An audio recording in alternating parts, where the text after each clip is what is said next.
నేటి నుంచి శ్రీశైలంలో బ్రహ్మోత్సవాలు జరగనున్నాయి. యాగశాల ప్రవేశంతో ఉత్సవాలకు అంకురార్పణ పడనుంది. వేడుకలో భాగంగా ఆర్జిత సేవలను రద్దు చేశారు. సాధారణ భక్తులకు స్వామి అమ్మవార్ల అలంకార దర్శనం ఉంటుంది.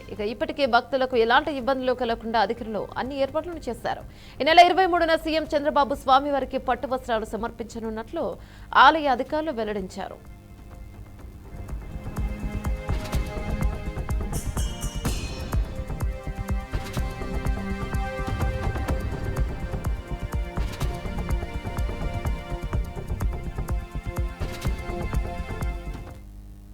దీనిపై మరింత సమాచారం మా ప్రతినిధి బస్వరాజు అందిస్తారు. రైట్ బస్వరాజు, చెప్పండి, శ్రీశైలంలో బ్రహ్మోత్సవాలకి అధికారులు ఎలాంటి చర్యలను చేపట్టారు?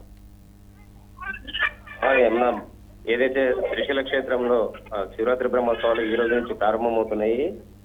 ఈ సందర్భంగా అంటే పాదయాత్ర ద్వారా కానీ లేదా ఇతర రాష్ట్రాల నుంచి అంటే భారీ ఎత్తున భక్తులు ఇచ్చేసిన సందర్భంలో భారీ ఏర్పాటు చేశారు. అదేవిధంగా ఆలయ ప్రాంగణం అంతా కూడా విద్యుత్ అలంకరణతో ముస్తాబ్ చేసిన పరిస్థితులు కనిపిస్తూ ఉన్నాయి. అంటే క్రౌడ్ ఎక్కువ ఉన్న నేపథ్యంలో ఆర్జిత సేవలు అయితే పూర్తిగా రద్దు చేశారు. అంటే విఐపి దర్శనంలో మాక్సిమం తక్కువ చేసి అంటే సామాన్య భక్తులకు ఎక్కువ ప్రయారిటీ ఇచ్చేలా ఆలయ అధికారులు అయితే అన్ని ఏర్పాటు చేశారు. అంటే ఏదైతే స్వామి అమ్మవార్ల అలంకార దర్శనానికి అనుమతించారు. అదేవిధంగా ప్రత్యేకించి అంటే కాలినడకలో వస్తున్న వాళ్ళకి అంటే దర్శన విషయంలో ఎలాంటి అసౌకర్యం లేకుండా లేదా ఎక్కువ జాప్యం జరపకుండా ప్రత్యేక చర్యలు తీసుకున్నారు.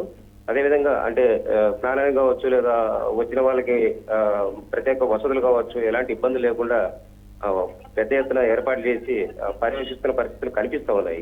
అంటే ఈ రోజు నుంచి ఏదైతే యాత్ర మొదలయ్యి అంటే రేపు 26 శివరాత్రి జరుగుతున్న నేపథ్యంలో ఈ 9 రోజుల పాటు కూడా భక్తులు చాలా లక్షల మంది చేరుకున్న పరిస్థితి నేపథ్యంలో ముందస్తుగానే ఆలయ అధికారులు అంటే రెవెన్యూ వాళ్ళు కావచ్చు, పోలీసు వాళ్ళు కావచ్చు, విద్యుత్ అధికారులు కావచ్చు, అన్ని శాఖల అధికారులతో సమన్వయం చేసుకొని అంటే ఏ భక్తుడికి ఎలాంటి ఇబ్బంది లేకుండా అంటే స్వామి అమ్మవార్ల దర్శనం అందరికీ అందుబాటులో ఉండేలా ఎలాంటి ప్రాబ్లం లేకుండా అయితే చర్యలు తీసుకున్నారు.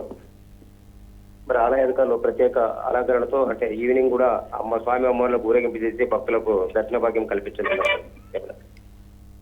Thank you Basavaraju.